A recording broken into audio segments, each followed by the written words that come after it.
नमस्कार, मैं हूं चिराग ठाकुर और आप देख रहे हैं बिस्तक का खास शो, जिसमें हम बात करेंगे आपके पॉकेट से जुड़ी हुई किस तरह से बाजार में उतार चढ़ाव देखने को मिल रहा है। आपका रिटर्न बन नहीं रहा है तो किस तरह से रिटर्न बन सकता है, पोर्टफोलियो कैसे बैलेंस हो सकता है, क्या कुछ करना चाहिए, मार्केट कब तक संभलेगा, सब पर बात करेंगे। क्योंकि आज हमारे शो में हमारे साथ बहुत ही खास मेहमान मौजूद हैं, ऋषि कोहली सर, जो कि CIO हैं जियो ब्लैक रॉक AMC के। सर, बिस्तक पर आपका स्वागत है। सर, मार्केट में आप देख रहे हैं लगातार उतार चढ़ाव दिख रहा है। जो मार्केट है ऊपरी लेवल पर वो टिक नहीं पा रहा है, तो ये दौर कब तक चलने वाला है? क्या ये पूरा साल इसी में निकल जाएगा? देखिए अभी अपना 1.5 पौने 2 साल से तो ये फेज चल ही रहा है। जी। और शुरू में जैसा कि हम सबको पता है कि अर्निंग्स आ नहीं रही थी ठीक से काफी समय तक। अभी जी। पिछले 2 क्वार्टर में एटलीस्ट अर्निंग्स ग्रोथ वापस थोड़ा अपटेक आने लगा है और थोड़ा कंसेंसस से बेटर ही आने लगा है। और जी। जो वॉर रिलेटेड डिस्रप्शन हुआ था ईरान वॉर को लेके, उसमें आई थिंक हम सबका ये फियर था कि अर्निंग्स ग्रोथ जो थोड़ा इम्प्रूव होने लगा है वो डीरेल हो जाएगा। लेकिन जैसा कि हमने रिसेंट क्वार्टरली रिजल्ट्स में देखा कि वो बेटर ही आया है एक्सपेक्टेशन से, तो आई थिंक जी। उतना डिसरप्शन नहीं हुआ जितना हम फियर कर रहे थे। और बाकी सिनेरियो क्रूड ऑयल रिलेटेड थोड़ा वॉलेटाइल तो है, लेकिन जी। थोड़ा स्टेबलाइज हो गया है। लेकिन जो आप बोल रहे हो कि मार्केट ऊपर नीचे कर रहा है, ओवरऑल अगर आप देखोगे तो पिछले कुछ महीनों में थोड़ा सा अपटेक आना स्टार्ट हुआ है। ब्रॉडर रेंज में ही है, लेकिन उस रेंज में थोड़ा थोड़ा ऊपर की तरफ आने लगा है। जी। और मेरा ये मानना है कि ये अर्निंग्स ग्रोथ रिलेटेड ही रहेगा। अगर अर्निंग्स ग्रोथ आगे के 1-2 क्वार्टर्स में भी बेटर आए, जो कि हमारी एक्सपेक्टेशन है, तो जी। मार्केट थोड़ा और यहाँ से बढ़ सकता है। सो यहाँ से लेके दिसंबर तक थोड़ा मैं कॉशियसली कंस्ट्रक्टिव हूँ मार्केट्स पे। क्योंकि मेरा मानना है कि ये इश्यूज थोड़े सेटल डाउन हो जाएंगे। जी। और बाकी जो आरबीआई ने गवर्नमेंट ने मेजर्स लिए हैं वो सब, प्लस अर्निंग्स ग्रोथ जो आने लगा है, वो कंटिन्यूएशन करके ये सब चीज़ें थोड़ी और पॉजिटिव हो जाएंगी। सो जी। मैं यहाँ से दिसंबर तक थोड़ा पॉजिटिव व्यू रखूंगा। लेकिन ये कहते हुए भी ये बोलना ज़रूरी है कि सेक्टर्स स्टॉक्स मतलब काफ़ी सिलेक्टिविटी रहेगी। ये जी। वैसा मार्केट नहीं रहेगा फिर भी ओवरऑल इंडेक्स लेवल पे भले ही ऊपर चले जाए, फिर भी वैसा मार्केट नहीं रहेगा कि सब कुछ एक साथ ऊपर जा रहा है। जी। तो स्टॉक सिलेक्शन, सेक्टर सिलेक्शन काफ़ी इम्पोर्टेंट रहेगा। और उस एंगल से आई थिंक यहाँ से मार्च तक भी ऐसा वन वे स्ट्रीट नहीं है। जी। यहाँ से दिसंबर अगर ऊपर जाएगा भी तो जैन टू मार्च एक सीजनैलिटी है वॉलेटिलिटी की, और वो आएगी बिकॉज इतना स्मूथ जर्नी नहीं रहेगा। ऋषि सर, जब फेस्टिव सीजन आएगा आने वाले दिनों में, तब क्या हम मार्केट में तेज चाल देखेंगे? क्या मार्केट एक तरफा दौड़ता हुआ नजर आएगा? हाँ, आना चाहिए। जो कि मैंने अभी बोला, जो रीजंस दिए उसके साथ कुछ ना कुछ डेटा पॉइंट्स आते ही हैं और थोड़ा सेंटिमेंट बेटर होता ही है फेस्टिव सीजन में। जी। तो ओवरऑल यहाँ से दिसंबर तक एज आई सेड अलग अलग कारणों से थोड़ी पॉजिटिविटी आती रहेगी। सर, प्रेजेंट टाइम में देखें तो इंडिया के मार्केट में सबसे बड़ा जोखिम आपको क्या दिख रहा है? वैल्यूएशन दिख रही है, या फिर अर्निंग्स की कोई दिक्कत दिख रही है, या फिर जिस तरह से ग्लोबल मार्केट में अनिश्चितता बनी हुई है वो नजर आ रही है? देखिए सबसे ज़्यादा तो ग्लोबल जियोपॉलिटिक्स, वॉर, क्रूड, ये सब हम बातें कर रहे थे। जी। ये सब इम्पोर्टेंट है ही, तो वो सबसे ज़्यादा इम्पोर्टेंस लेगा। लेकिन क्योंकि ये कुछ चीज़ें अब काफ़ी टाइम से हम डिस्कस कर रहे हैं, मार्केट ने थोड़ा बहुत डिस्काउंट भी कर दिया है, इसलिए जी। आपने देखा है कि जितना रिएक्टिव 3-4 महीने पहले था उतना रिएक्टिव नहीं रहा है इसको। तो इसलिए उसकी इम्पोर्टेंस थोड़ी सी कम हुई है। हालांकि वो कहते हुए भी अगर कुछ बड़ा डेवलपमेंट होता है तो डेफिनेटली वो इम्पैक्ट तो करेगा ही। जी। लेकिन जो हमारे कंट्रोल में है वो अपना डोमेस्टिक फैक्टर्स है, जिसमें वैल्यूएशन, अर्निंग्स ग्रोथ जो आपने पूछा। जी। जी। वैल्यूएशन जैसा कि हमें पता है कि अलग अलग मार्केट कैप्स में थोड़ा फर्क है, लेकिन लार्ज कैप्स जो सबसे कम मूव किए हैं एक्चुअली, जी। अगर उसमें भी हम देखें तो हम 10 इयर्स के एवरेज पीस जो हैं उनके लोअर एंड पे हैं। जी। तो उस एंगल से वैल्यूएशन थोड़ा रीजनेबल ही है। अब मैं पूरा 20-25 साल का हिस्ट्री देखूं तो मुझे वैल्यूएशंस फिर भी वो मिडिल में लगेंगे, ना वो जी। सस्ते हैं ना महंगे हैं। लेकिन जैसा कि हमें पता है कि पिछले 5-10 साल में जो कैरेक्टर है इंडेक्स का वो चेंज हुआ है थोड़ा, जहाँ पे कुछ न्यू एज कंपनीज भी आई हैं। जी। उसके वजह से थोड़ा सा P on the higher side हो गया कंपेयर टू अर्लियर, तो अगर मैं वो डिस्काउंट करूं तो फिर पिछले 10-12 साल का रेंज लेना ज़्यादा इंपॉर्टेंट है, और उस पे हम लोअर एंड पे हैं, तो इसलिए वैल्यूएशन पर्सपेक्टिव से अगेन ये नहीं कि बहुत चीप है और इसलिए सब कुछ ही अच्छा करेगा, लेकिन रिलेटिवली लोअर साइड पे है, तो इसलिए उस एंगल से थोड़ा कंफर्ट है। और इस वजह से आई थिंक अर्निंग्स ग्रोथ सबसे इंपॉर्टेंस ले लेता है, बिकॉज जैसा कि मैंने पहले कहा कि अर्निंग्स ग्रोथ 1.5 साल तक अंडर अंडर वेट हो रहा था, जी एक्सपेक्टेशन से कम आता जा रहा था, तो इसलिए मार्केट्स भी नीचे आ रही थी। बट पिछले 2-3 क्वार्टर से थोड़ा अपटेक आया है, इसलिए मार्केट्स भी थोड़ी सुधरी हैं। तो आई जी थिंक फाइनली लॉन्ग रन में भी हमें पता है कि मार्केट परफॉर्मेंस अर्निंग्स ग्रोथ को ट्रैक करता है स्टॉक लेवल पे, और अभी आई थिंक मार्केट का ऐसा दौर आया है कि नेक्स्ट 6 महीने में वो सबसे ज़्यादा इंपॉर्टेंस ले लेगा। ऋषि सर, अगर अगले 12 महीने में आपको 3 सेक्टर को सिलेक्ट करना हो तो कौन से सेक्टर सिलेक्ट करेंगे और क्या रीजन होगा उसका सिलेक्ट करने का?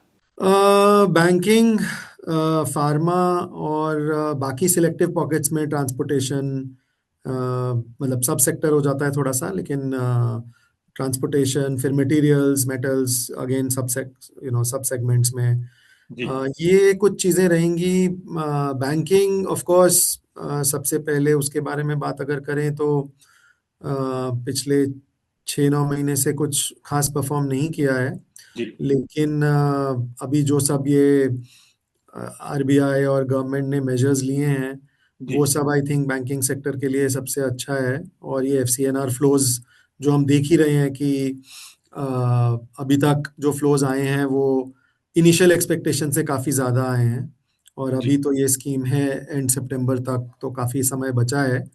और आरबीआई ने रिसेंटली इंडिकेट भी किया है कि शायद जल्दी बंद नहीं करेंगे, जो कुछ सेक्शंस में डिस्कशन हो रहा था कि शायद जल्दी बंद कर दें अगर फ्लोज ज़रूरत से ज़्यादा आ जाए।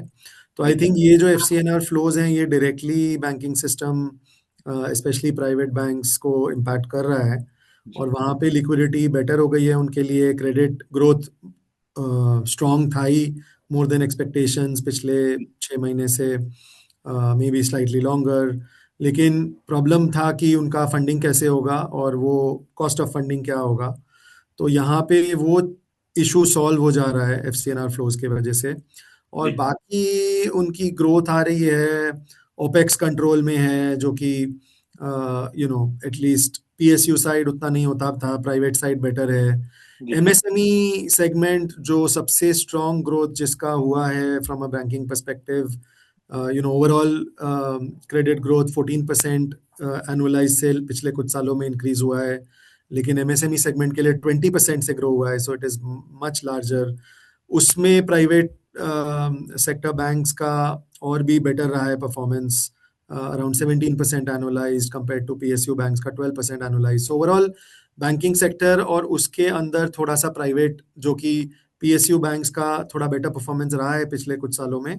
जी और मेरा भी पर्सनली व्यू वो रहा है पीएसयू बैंक्स की तरफ टिल्टेड जी पिछले 1-2 साल में, बट पिछले कुछ महीनों से मैंने और भी फोरम्स में कहा है कि प्राइवेट सेक्टर बैंक्स शायद अब पीएसयू बैंक से थोड़ा बेटर करें, और उसके ये कुछ रीजंस हैं। फिर फार्मा हो गया, pharma of course earnings level पे, वैल्यूएशन लेवल पे, adjusted for growth of course,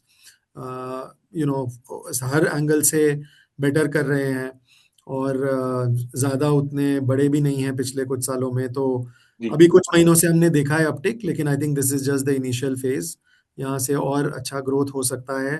हमारे जितने फंडामेंटल फैक्टर्स हम देखते हैं, कुछ कुछ बकेट्स उनमें अच्छा कर रहा है वो। जी और फिर सिलेक्टिवली ट्रांसपोर्टेशन मटेरियल्स में अगेन स्टॉक स्पेसिफिक हो जाता है, जैसे कि मैंने कहा जी कि कुछ सेक्टर्स में ऐसा नहीं होगा कि सारी चीज़ें अच्छी कर रही हैं, लेकिन अगर मैं सब सेक्टर्स में जाऊं तो ये कुछ चीज़ें हैं जो और बैंकिंग फार्मा छोड़ के ठीक लग रही हैं। तो सर, अगर बात करें अगले 12 महीने में अगर भारत में ब्याज दरें घट जाती हैं तो सबसे अच्छा फायदा किस सेक्टर को हो सकता है? देखिए, ब्याज का rate, interest rate directly banking NBFC system को सबसे ज़्यादा अफेक्ट करता है ऑफ कोर्स। जी जी लेकिन आपने कहा अगर घट जाती है, तो जैसा कि हमें पता है कि ग्लोबली तो इंटरेस्ट रेट ट्रेंड उल्टा हो गया है, यील्ड्स जी बढ़ रही हैं करेक्ट। सो यूएस हो गया, जापान हो गया, जो की इकोनॉमीज हैं जिनका इंटरेस्ट रेट इम्पैक्ट करता है सबको, जी वहाँ की जैसा हमने देखा है पिछले 6-12 महीने में कि इंटरेस्ट रेट्स बढ़ रही हैं। जी और तो यहाँ पे भी, इंडिया में भी वो एक्सपेक्टेशंस बिल्ड इन हो गई थी।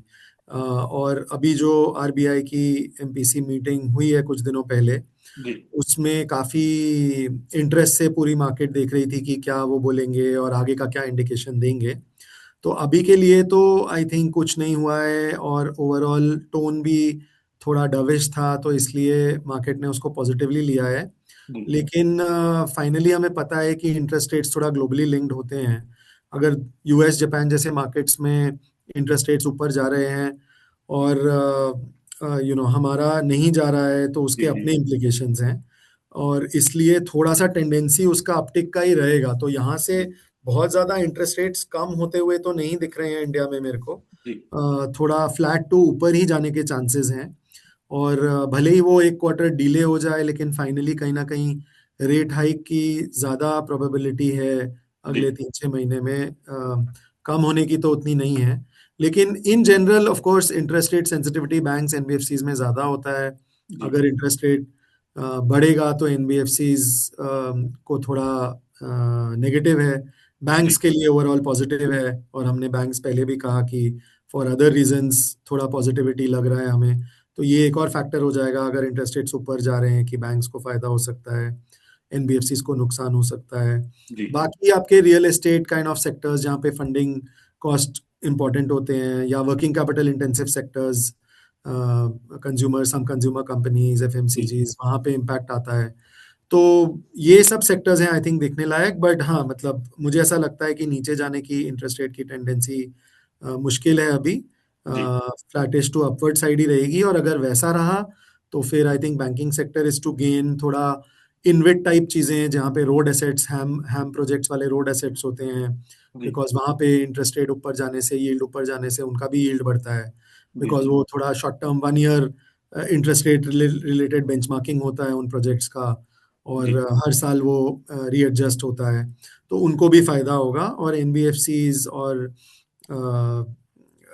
रीट्स काइंड ऑफ इंस्ट्रूमेंट्स और एफएमसीजीज को नुकसान होगा। सर, क्या आपको लगता है कि एआई का बबल फट रहा है या फिर आने वाले दिनों में फट सकता है?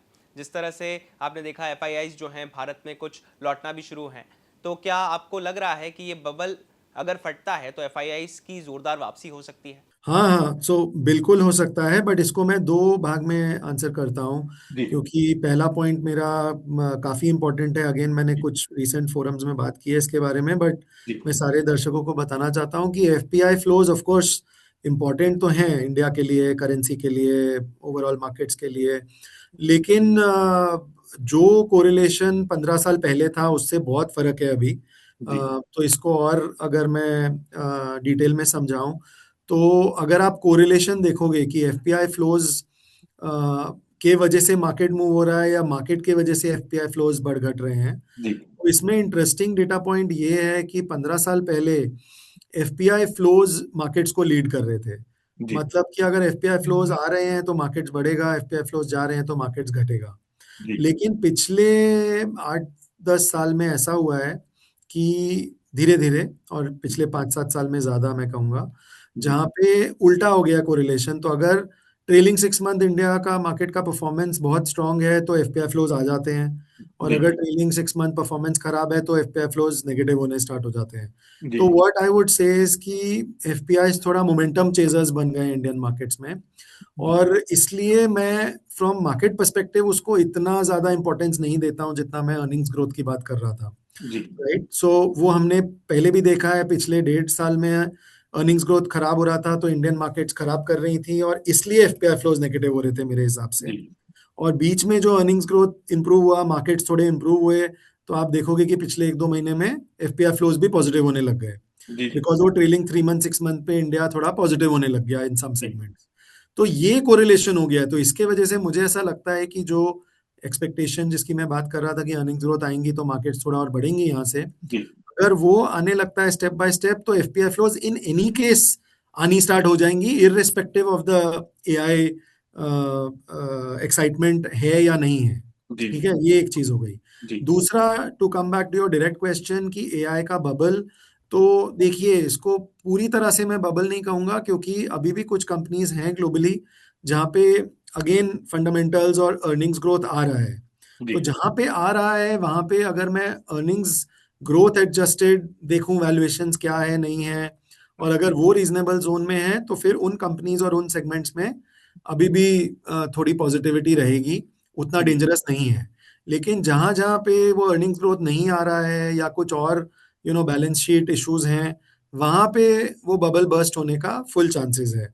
सो अगेन आई थिंक थोड़ा दो सेगमेंट्स रहेंगे, एक जहां पे एक्चुअली में बबल कह सकते हैं और एक जहां पे हम बबल नहीं कह सकते उसको। तो जी आई थिंक सिलेक्टिवली वो होगा, ऑफ कोर्स ओवरऑल बिकॉज एकदम वर्टिकल मूव आया हुआ है उस सेगमेंट में ग्लोबली। तो जैसे कि हमने रिसेंटली भी देखा कि वो थोड़ा भी नर्वसनेस मार्केट में अगर आता है एआई को लेके, तो जी काफी पैनिक और वॉलेटाइल मूव्स आ रही हैं, जहाँ पे एट इंडेक्स लेवल 20-30% डाउन की मूव्स आई हैं रिसेंटली। जी तो वो होते रहेगा, बिकॉज जब भी कोई सेक्टर इतना वर्टिकली मूव करता है तो टिपिकली वो एक दो बाउट्स ऑफ वॉलेटिलिटी आते हैं और फिर वो पूरी तरह से क्रैश होता है। तो ये थोड़ा एक टेक्निकल बिहेवियर रहता है, और वो over the next 2-3 years play out होने का हाई प्रोबेबिलिटी है in the AI space overall, and specially जिन सेगमेंट्स में अर्निंग्स ग्रोथ नहीं आए। तो जी उसका एक सेकेंडरी बेनिफिट ऑब्वियसली इंडिया को मिलेगा, because clearly anti AI trade पिछले 1-1.5 साल से बना हुआ है। जी लेकिन जैसा कि मैंने पहले कहा कि वो अर्निंग्स ग्रोथ अगर आएगा और मार्केट्स बढ़ेंगी, तो इन एनी केस थोड़े एफपीआई फ्लोज तो आई वुड एक्सपेक्ट कि पॉजिटिव होने लग जाएंगे। जी और फिर अगर एआई स्पेस में वॉलिटिलिटी बढ़ती है यहाँ से, तो फिर that will help additionally. Rishi sir, ये भी जानना चाहेंगे कि ब्लैक रॉक जो दुनिया का सबसे बड़ा एसेट मैनेजर है और भारत में अब जियो और ब्लैक रॉक का जो निवेश का मॉडल होगा वो ग्लोबल रिसर्च पर बेस्ड होगा या फिर भारत का मार्केट के लिए इसके लिए कोई अलग फ्रेमवर्क तैयार किया जाएगा? नहीं, बढ़िया सवाल है, क्योंकि हम पूरा इन्वेस्टमेंट स्टाइल काफी अलग तरह से कर रहे हैं जी बाकी इंडियन एएमसीज के कंपैरिजन में। और ग्लोबल ब्लैक रॉक का बिल्कुल जैसे आपने कहा रिसर्च यूज कर रहे हैं, लेकिन अगेन बहुत ही अलग वे में। तो वो मैं थोड़ा समझाता हूँ। जी तो जैसा कि हमें पता है कि इंडिया में मोस्टली सारी AMCs fundamental discretionary approach use करती हैं, जैसा जी कि ग्लोबली जी कहा जाता है, राइट। और ब्लैक रॉक में ऐसा है कि ग्लोबली हमें पता है ब्लैक रॉक $15 ट्रिलियन का एयूएम है, लार्जेस्ट एसेट मैनेजर है। उसमें से 70-75% एयूएम पैसिव्स में, इंडेक्स फंड्स ईटीएफ्स में है। लेकिन जो बाकी का है वो एक्टिव फंड्स में है, और एक्टिव फंड्स में कुछ फंडामेंटल डिस्क्रेशनरी पे है ब्लैक रॉक का ग्लोबली, और कुछ सिस्टमैटिक फ्रेमवर्क में है, जी सिस्टमैटिक, डेटा ड्रिवन, क्वांटिटेटिव। ये डिफरेंट टर्मिनोलॉजीज यूज होती हैं इंडिया में, जैसा कि आपको पता है। तो इसमें ब्लैक रॉक के लिए ग्लोबली सिस्टमैटिक वाला जो फ्रेमवर्क और प्रोसेस है वो कंसिस्टेंटली बेटर किया है फंडामेंटल डिस्क्रिशनरी फ्रेमवर्क से। जी तो इसलिए जब जॉइंट वेंचर इंडिया में प्लान हुआ between Jio, Reliance group and black rock, तो दोनों साइड टॉप लेवल पे ये डिस्कस हुआ कि हम कुछ डिफरेंट और नया करना चाहते हैं इंडियन मार्केट्स के जी लिए, और फिनेंशियल इंक्लूजन भी बढ़ाना चाहते हैं। जी तो उसके लिए दो चीजें की गई। एक तो फिनेंशियल इंक्लूजन के लिए ऑब्वियसली डिजिटल वाला एस्पेक्ट ऑफ मार्केटिंग लाया गया, क्योंकि जियो इकोसिस्टम, जेएफएस ऐप, माई जियो ऐप के थ्रू आप गांव गांव में पहुंच सकते हो फ्रॉम जी अ डिस्ट्रीब्यूशन या कम्युनिकेशन परस्पेक्टिव। तो वो उस पे हमारा जोर बाकी एमसी से काफी ज्यादा है, इसलिए तो वो एक चीज की गई। और इन्वेस्टमेंट परस्पेक्टिव से ये डिसाइड किया गया कि बिकॉज ब्लैक रॉक का सिस्टमैटिक फ्रेमवर्क इतना अच्छा कर रहा है globally for long long time, 30-40 years से है, एंड हैज जी a large AUM and consistently doing good. और इंडिया में वो वाला पीस मिसिंग है कि जैसा हमें पता है कि हर म्यूचुअल फंड में एक आध अब क्वांटिटेटिव फंड्स आ गए हैं, जी लेकिन ओवरऑल वो फंडामेंटल डिस्क्रिशनरी अप्रोच ही है जो लार्जर है, जो अच्छा है। Of course there are good fund managers, good strategies in many funds, तो not to downplay that, but ये जो सिस्टमैटिक वाला एलिमेंट है ये लार्जली मिसिंग है, क्योंकि जिस तरह से ब्लैक रॉक या बाकी ग्लोबल लार्ज एसेट मैनेजर्स जिस तरह से सिस्टमैटिक फ्रेमवर्क डिप्लॉय करते हैं, जी उसका एक बहुत ही छोटा परसेंटेज हमें इंडिया में अभी तक देखने को मिला था। जी बहुत सारे फ्रेमवर्क्स और प्रोसेसेस हैं जो हमने देखे ही नहीं है यहाँ पे। जी जी तो इसलिए जॉइंट वेंचर में हमें लगा कि वो इंडिया में लाना जरूरी है, ताकि एंड इन्वेस्टर को हर तरह का चॉइस मिले। जी कि जैसे कि हम डाइवर्सिफिकेशन की बात करते हैं कि हमारे पास इक्विटी भी हो, फिक्स्ड इनकम भी हो, जी राइट, और डिफरेंट प्रोपोर्शंस में हो आपके रिस्क पर्सपेक्टिव से। और जी फिर अभी मल्टी एसेट, हाइब्रिड, अभी एसआईएफ्स आ गए हैं वो। तो हर चीज का एक एसेट एलोकेशन में लॉजिक है, और डेटा से आप प्रूव कर सकते हो कि आपका कितना परसेंटेज होना चाहिए। जी सिमिलरली आपका अगर सब कुछ ही फंडामेंटल डिस्क्रेशनरी पे है इन योर इक्विटी पोर्टफोलियो, तो there is a strong logic कि आप थोड़ा सा उसका परसेंटेज आप सिस्टमैटिक और क्वांटिटेटिव फ्रेमवर्क पे भी करो। तो वो एलिमेंट लाने के लिए, ताकि इन्वेस्टर्स के पास पूरा चॉइस रहे और हम एक अलग फ्रेमवर्क इंट्रोड्यूस कर पाए मार्केट में, तो जी इसलिए हम वो सिस्टमैटिक स्टाइल ऑफ इन्वेस्टिंग जो black rock globally systematic active equities SAE कहता है, वो हमने इंट्रोड्यूस किया इंडिया में। अभी हमारे कुछ ही एक्टिव फंड्स हैं, जैसे फ्लेक्सी जी cap, sector rotation, large cap, तो उनमें हमने डिप्लॉय किया है। और आगे हम और भी चीजें डिप्लॉय करेंगे, जो best practices of global black rock ने जो भी किया हुआ है globally on the systematic side, उसका, और लोकल फ्रेमवर्क, क्योंकि जैसे मैंने या और लोग हैं टीम में जिन्होंने सिस्टमैटिक या क्वांटिटेटिव इंडिया में रह के किया हुआ है, जी तो बहुत सारे बेस्ट प्रैक्टिसेस हैं जो हमने भी डेवलप किए हुए हैं। तो वो best of both Indian and global practices on systematic data approach है, जो हम ओवर टाइम डिप्लॉय करना चाहते हैं। जी एक अंडरलाइंग प्रिंसिपल जो हमारा कॉमन रहेगा is risk reward, not at the cost of returns. जी तो हम ये कह रहे हैं कि हम कोई भी फंड हो इंडिया में हमारा, भले जी वो फिक्स्ड इनकम हो या इक्विटी हो, या तो हमारा रिस्क बेंचमार्किंग बाकी इंडस्ट्री में जो भी बेस्ट फंड्स हैं, तीन चार पांच, उनसे बेंचमार्क्ड रिस्क रह के हम बेटर अल्फा देने की कोशिश करें। और या फिर अगर हम सिमिलर अल्फा दे रहे हैं या स्लाइटली लोअर अल्फा दे रहे हैं, तो फिर हमारा रिस्क उससे डिस्प्रोपोर्शनेटली ज्यादा कम हो, ताकि हम दोनों रिस्क भी बेटर दें और रिटर्न्स भी बेटर दें, और रिस्क एडजस्टेड रिटर्न्स पे भी बेटर हो than the top 3-4 funds in any category. जी तो वो एक अंडरलाइंग प्रिंसिपल से हम चलेंगे। अभी जी जो हमने एसएई पे लॉन्च किए हुए हैं फंड्स, वो similar alpha to the best funds is what we are targeting, लेकिन obviously with much lower active risk. जी एक्टिव रिस्क का ब्रॉडली मतलब हो गया कि मेरा नेगेटिव अल्फा कंट्रोल में रहे। जी जी जो हम देखते हैं कि इंडिया में बेस्ट फंड्स जो होते हैं, वो जब अच्छा करते हैं तो बहुत ही अच्छा करते हैं, 10-15-20% पॉजिटिव अल्फा दे देते हैं बेंचमार्क को। लेकिन जब उनका टफ पैच आता है, तब नेगेटिव अल्फा भी डबल डिजिट्स में जाता है। जी जी तो इन फंड्स में हमारा ये फोकस है कि नेगेटिव अल्फा, हर लॉन्ग ओनली फंड का एक टफ पैच आएगा और माइनरली नेगेटिव अल्फा आएगा। जी लेकिन जब हमारे अप्रोच का आए, तब वो नेगेटिव अल्फा 3-4% से ज्यादा नहीं जाए कभी भी, जी कंपेयर टू जो बाकी फंड्स में डबल डिजिट्स 10-12% जाता है। तो उससे क्या होगा कि रिटेल जो है, वो जी डेटा में हमें पता है कि बेस्ट फंड्स में भी रिटेल का रिटर्न बहुत कम होता है। जी और वो क्यों होता है ऑन एन एवरेज? क्योंकि वो जब फंड अच्छा कर रहा है तब आते हैं ज्यादा, और जब खराब कर रहा है या मार्केट्स में पैनिक है तब एग्जिट करते हैं। जी लेकिन अगर मेरा नेगेटिव अल्फा कंट्रोल में रहे, तो फिर वो ऑटोमेटिक डिसिप्लिन रह जाएगा, बिकॉज रिटेल पैनिक भी कम करेगा। जी जी तो ये लॉजिक है वैसे फोकस करने के लिए। लेकिन जो आगे हम फंड लॉन्च करेंगे, उसमें हम हो सकता है रिस्क बेंचमार्किंग सिमिलर रखें बाकी फंड्स को, जी लेकिन अल्फा ज्यादा टारगेट करें। तो in any case risk reward important रहेगा, रिटर्न्स इंपॉर्टेंट रहेंगे। लेकिन जी इस तरह से हम डिफ्रेंशिएट कर रहे हैं बाकी इंडस्ट्री को। और दूसरा जो डेटा है, मतलब अभी इंडिया में अगर हम सिस्टमैटिक क्वांट की बात करें, जी तो बहुत लोगों को लगता है कि या तो बहुत फास्ट ट्रेडिंग होगी, उसको हम क्वांट कह रहे हैं, जी या फिर थोड़ा टेक्निकल वाली चीजें होंगी जो हमने ऑटोमेट की हैं, तो उसको हम सिस्टमैटिक क्वांट कह रहे हैं। ऐसा बिल्कुल नहीं है। Globally quant framework, systematic framework ज्यादा फंडामेंटल के लिए ही कहा जाता है। जी ग्लोबली ज्यादा बड़ा कैटेगरी वही है, और उसमें हर तरह का फंडामेंटल डेटा जो कोई भी फंडामेंटल सीआईओ या फंड मैनेजर या एनालिस्ट देख रहा है, वैल्यूएशन मेट्रिक्स हो गए, क्वालिटी मेट्रिक्स हो गए, एनालिस्ट एस्टिमेट्स और रिविजन्स, एनालिस्ट रिपोर्ट्स जो हम पढ़ते हैं और जी उनका नंबर्स एनालाइज करते हैं, वो हो गया। फंडामेंटल अर्निंग्स ग्रोथ की हमने बात की, वो रेवेन्यू ग्रोथ, इस तरह की चीजें।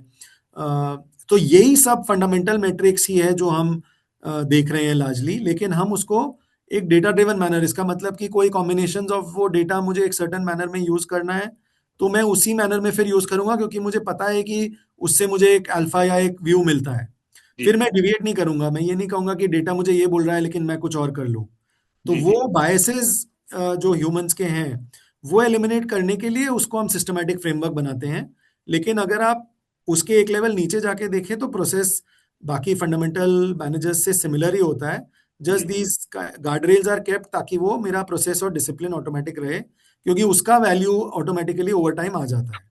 जी और दूसरा जो डिफरेंशिएशन है वो ये है कि हम रिस्क और लिक्विडिटी और इम्पैक्ट कॉस्ट को भी देख रहे हैं। जी नहीं जी तो नॉर्मली क्या होता है, भले ही आप फंडामेंटल प्रोसेस यूज करो, कोई टेक्निकल प्रोसेस यूज करें, मैं सिस्टमेटिक प्रोसेस यूज कर रहा हूँ, तो हर कोई एक अल्फा स्कोर या एक्सपेक्टेड रिटर्न पे शॉर्टलिस्ट करके पोर्टफोलियो बना लेता है।